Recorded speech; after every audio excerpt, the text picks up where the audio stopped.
Queridos alunos, tudo bem com vocês? Hoje nós iremos uma pegada mais filosófica. Hoje o assunto é o que é cosmovisão. Então, para fazer aqui uma introdução, antes de nós irmos para os slides, porque é lá que nós nos resolvemos, é necessário a gente compreender que todos nós possuímos opiniões sobre diversos assuntos, né, que nos cercam. E a reflexão disso agora, nesse momento, para entrar na aula, é de que maneira nós chegamos a tais conclusões, ok? Então, repara, o tema é cosmovisão e eu já entro com esse assunto, né?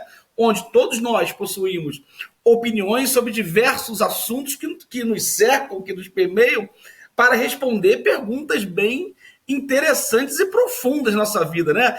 Quem somos, para onde iremos, para onde vamos, quem nos criou ou se criou, não é verdade? E se criou, quem criou? Então são perguntas que estão presentes na humanidade desde tempos remotos. Então, o que é bacana nós entendermos que todas as explicações, elas partem de uma base, né, de uma proposta argumentativa que vai acabar, propostas argumentativas que, a partir disso, construímos o nosso pensamento. E muitas vezes, por assimilar essas ideias, nem sempre compreendemos os pressupostos que estão por trás disso, né? Peraí, Marcos, o que é isso, os pressupostos? O que eu quero dizer é que muitas das vezes, quando nós pensamos e temos alguma opinião sobre alguma coisa, existe já um pressuposto que está permeando a sua consciência e você passa a enxergar o mundo daquela maneira, ou seja, eu diria que esses pressupostos já são criados anteriores a gente, e lógico que vai se desenvolvendo em diversas etapas, né, na humanidade, elas funcionam como verdadeiras lentes que fazem todos nós enxergarmos o mundo à nossa volta. Tudo bem? Então, pensando nisso, vamos introduzir o assunto cosmovisão e vamos ver o que é isso. É uma matéria bem interessante, beleza? Olha só que legal o slide, olha só, não é verdade? Olha que bacana essa imagem, maravilhosa, né? Então, o que é a cosmovisão? E aí eu trago aí uma provocação, né? Vamos pensar no que acreditamos? Será que o que você acredita realmente é o que é a grande verdade, não é isso? Então, para a gente falar um pouquinho mais sobre a cosmovisão, lembrando que é o modo particular que cada um tem de perceber o mundo à sua volta. Como lá na introdução eu já estou falando isso, não é verdade? Então, eu vou perceber o mundo e isso está pautado principalmente nas preocupações em diversas, né? Isso pautou também perguntas como o que somos, quem criou todos nós, para onde vamos, se existem deuses ou um deus, e como é que foi esse processo. Isso também foi uma pergunta de diversas culturas no passado e, de certa forma, estão presentes até hoje em nossas vidas, tá? Vocês vão ver aí que, ao longo que eu vou passando os slides, né? E cada cultura criando suas visões próprias, lógico que essas visões próprias acabam sendo estudadas, analisadas, e daí surgindo verdadeiros sistemas de pensamento, sistemas de filosofia e também religiosos, tá bom? E também em função dessas cosmovisões, são diversas que são criadas, elas acabam também criando complexos sistemas morais, né? Que vão se estabelecer dentro das relações humanas. E tudo isso por simples perguntas. A origem de tudo, por que existe? Existe vida após a morte, né? Por que deixamos de existir? Enfim, né? Então, a partir dessas preocupações dos seres humanos, vão surgir diversas formas de cosmovisão, ou seja, diversas cosmovisões que, de certa forma, nos influencia nos tempos atuais, tá bom? Lembrando que, antes de falar sobre a cosmovisão, é bacana a gente falar desse tema, o que é a socialização, ou seja, a primeira parte da socialização de qualquer pessoa é a família, onde nós aprendemos as primeiras, a gente começa a desenvolver afeto com as primeiras pessoas, normalmente pai, a mãe, o avô, a avó. Nós aprendemos os valores E com o passar do tempo, depois você vai para a escola, você vai para o trabalho, esse processo de socialização se inicia quando você nasce, ok? E vai se concluir né, quando chega a nossa morte, ou seja, nós estamos sempre aprendendo. No outro dia, eu estava vendo minha mãe mexer no celular, né, WhatsApp, essas coisas, né, e ela tem 70 anos de idade, e aí eu falei assim, nossa, como é que esse processo de socialização, ele vai acompanhando, né? Há muito tempo atrás, ela rejeitava a ideia de usar máquina de lavar roupa, hoje ela não abre mais mão da máquina de lavar roupa, ou seja, porque ela percebeu que aquela tecnologia que faz parte do tempo dela agora, mas não fez no tempo da infância dela, imagina nossa avó. E ela foi absorvida com essa nova tendência e ela é fruto, né? Ela é filha do seu tempo, não vai poder ficar fora disso. Então, a partir desse exemplo, dá para perceber o que é uma socialização. Olha só, é o processo através do qual o indivíduo aprende e internaliza, interioriza, a mesma coisa, o sistema de valores, de normas, comportamentos de uma determinada cultura, onde intervém um conjunto de agentes de socialização, a sua família, escola, grupo, meio de comunicação, empresas, enfim, né? E ainda mais agora, com a época da internet, esse processo de socialização ainda fica mais complexo ainda, tá bom? Eu no outro dia estava vendo um aluno, ele curtindo pra caramba uma banda coreana e um somzinho legal, e eu nunca tinha ouvido aquele som, até gostei, achei legal, um pop bacana, diferente, que eu sou bem rock, anos 80, britânico, enfim, acaba você tendo um choque de valor, né, porque eu sou de uma época, mas eu também estou nessa época e acabei ouvindo essas bandas coreanas, muito legal, tá bem? Isso foi possível graças à expansão da internet, tá bem? Então, a palavra cosmovisão, né, o cosmo, o mundo, o universo, né, no sentido de ponto de vista, a forma que cada pessoa vê o mundo é a forma particular que cada um tem de ver o mundo, não pode esquecer disso aí, tá bom?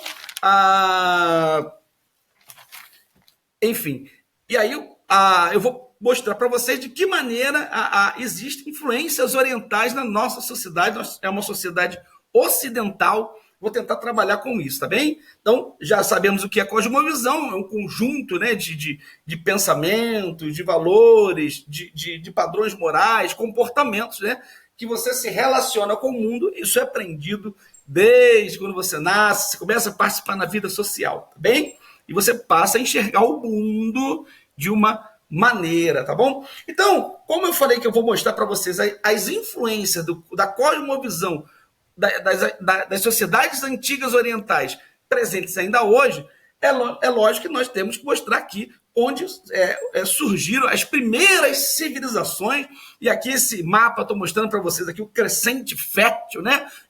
Crescente porque parece com uma lua, né? Vocês devem ter estudado isso lá no 6º ano, enfim, e fértil porque nessa região existem diversos rios que vão favorecer a vida sedentária através da agricultura, que lá no Neolítico, a gente estudou sobre a Revolução Neolítica, né?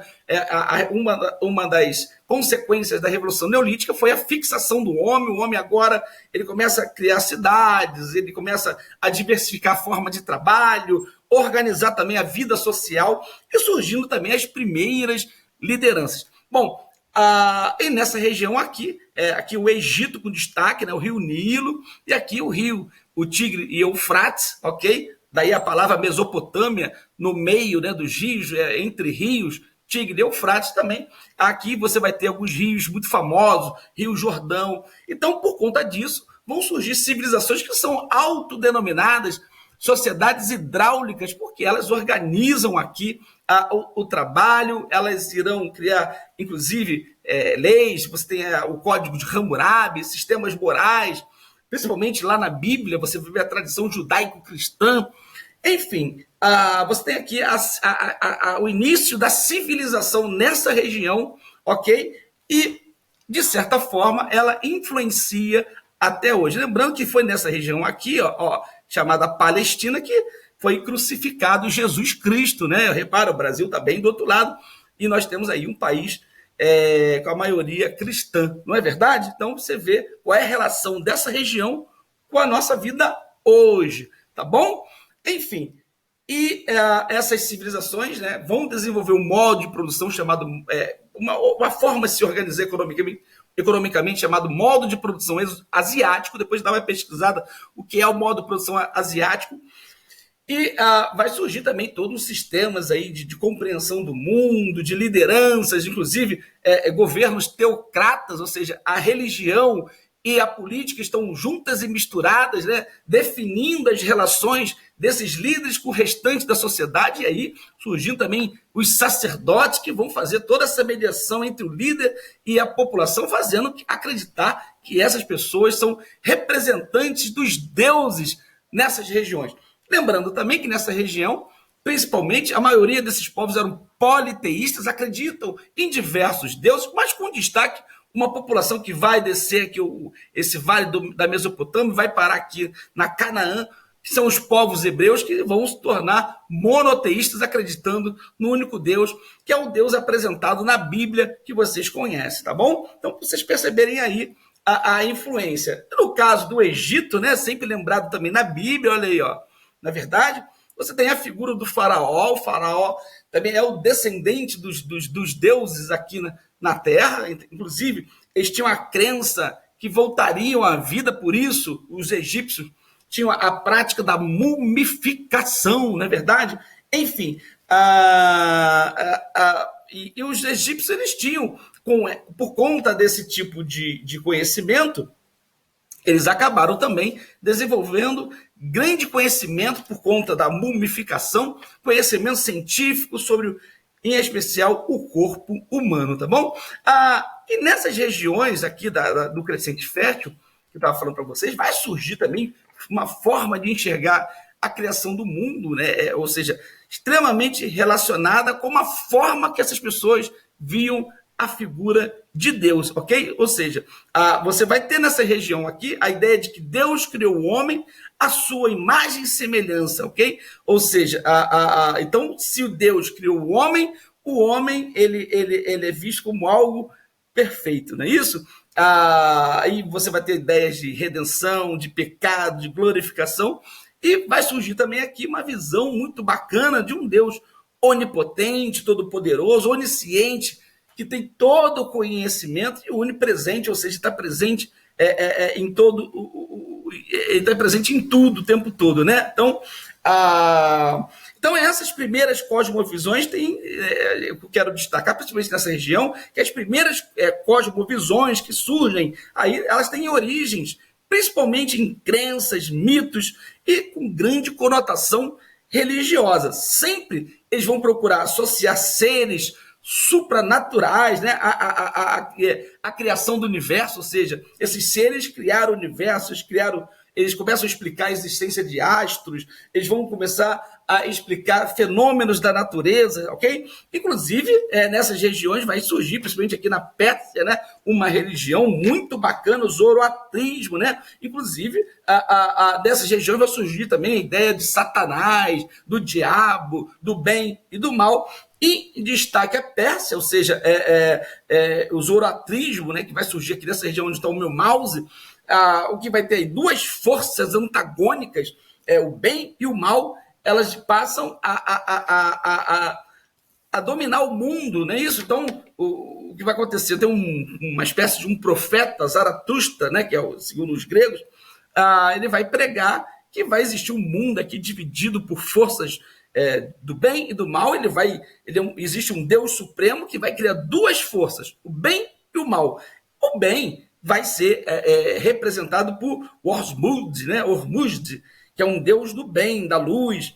E você tem um outro deus que tem atribuído toda a origem do mal, chamado Ahriman, ok? Enfim, e esse modelo de visão do mundo, se você olhar bem, nós temos hoje aqui ainda presente nos cenários religiosos, nas relações pessoais, o bom e o ruim. A gente acaba condenando o diferente, a gente começa a atribuir rótulos das pessoas que não têm os comportamentos que nós não queremos.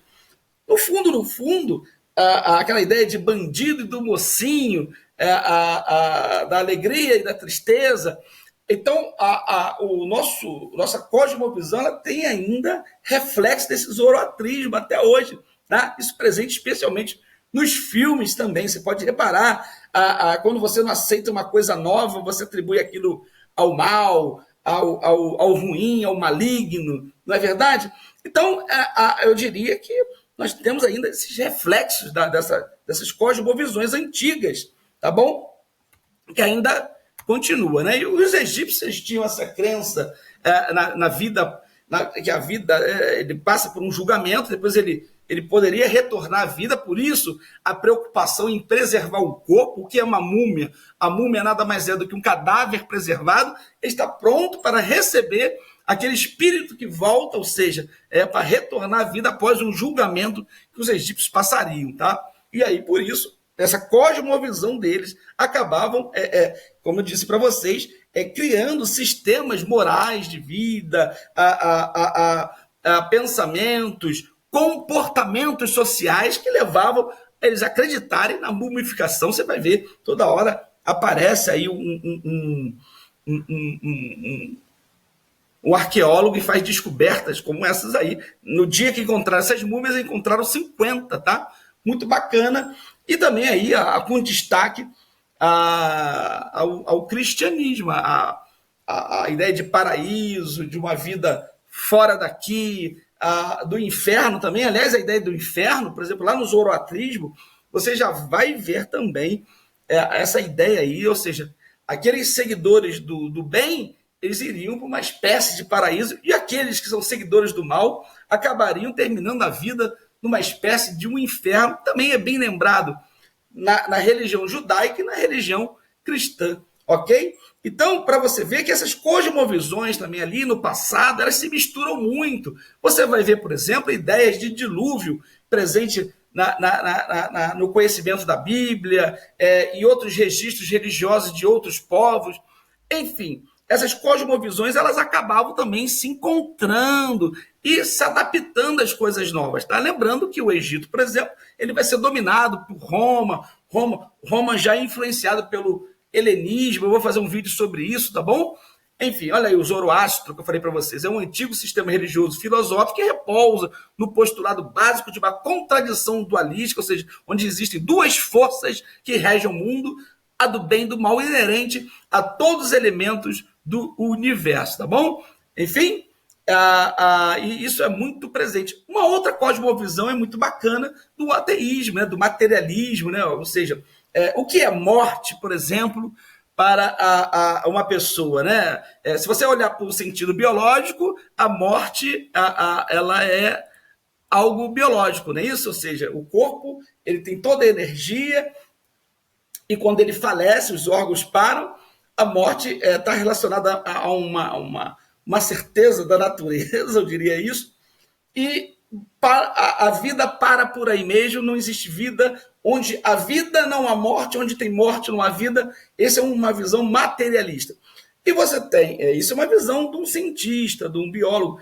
Já um espiritualista, quando ele não entende a morte como o fim da vida, né? Ele vai ver uma forma mais transcendental, que é uma cosmovisão também. Mas como é que é a visão de um ateu, por exemplo? Vamos lá na cosmovisão ateísta? Né? Então aí o Richard Dawkins, muito bacana, né? Então olha a frase dele: as pessoas defendem apaixonadamente a religião que receberam de seus pais. Defenderiam também com igual paixão qualquer outra fé, possivelmente oposta se tivesse nascido em outra família. Então, o Richard Dawkins, ele não vai acreditar em destino, que ninguém está destinado a acreditar em alguma coisa. Ele vai dizer o seguinte: que todo o processo de fé, de sua cosmovisão de mundo, ela é particularmente relacionada ao processo de socialização, né? Será que se você nascesse lá na Arábia, você cultuaria Jesus Cristo? É uma pergunta, né? Será que alguém que nasceu lá na Arábia Saudita iria cultuar Maomé aqui? Será? Então é um pouco da visão também, que é uma cosmovisão interessante, materialista, ateísta, humanista, né? A ideia do antropocentrismo, o homem no centro, né? O homem no centro das atenções. Eu vou fazer um entendimento do universo a partir do meu sistema de perguntas, da lógica racional, da observação, da interpretação matemática, ok? O bem e o mal existem, mas são frutos das causas puramente naturais, que estão dentro dos processos de socialização, né, de comportamento, das questões educativas. É assim que um ateu vai ver o mundo, né? De uma forma humanista, entendendo a historicidade das coisas, tá bom? Sua visão de mundo é humanística e tudo tem uma explicação científica. Não admite a existência de Deus nem do diabo, então não existe o bem e o mal. O mal quem pratica são as pessoas, são os comportamentos. E se os comportamentos são errados, vocês podem consertá-los, ok? E se os comportamentos são bons, nós podemos aprimorá-los e também servir de exemplo. Então, você tem aí também uma perspectiva histórica da condução do comportamento. Então, essa é uma cosmovisão ateia. Muito interessante isso aí, tá bom? Beleza? E o que mais bacana aí do universo, do cosmos, né? Isso é muito bacana, né? E eu, como falei para vocês, o que é morte, né? A morte pode ser eu estou no momento, eu existo, no outro eu não existo mais, né? Mas eu posso também estar pertencendo a uma coisa muito maior, transcendental, né? E isso faz parte das nossas perguntas, tá bom? Espero que vocês tenham gostado dessa aula, ok? Lembrando que essa cosmovisão ela vai acabar estabelecendo sistemas morais, né? E também, principalmente, estabelecendo sistemas filosóficos que vão tentar explicar a origem de tudo, a origem do mundo, por que nós existimos, por que nós iremos, o que vai acontecer com a gente depois da morte, acaba tudo, para tudo, ou tem um novo ciclo, alguma coisa que nos espera, tá bom? Enfim, essas perguntas, né, com certeza, elas irão ser sempre lembradas enquanto a humanidade existir, tá bom? Espero que vocês tenham compreendido o que é uma cosmovisão, que foi esse o propósito da aula. Um abraço.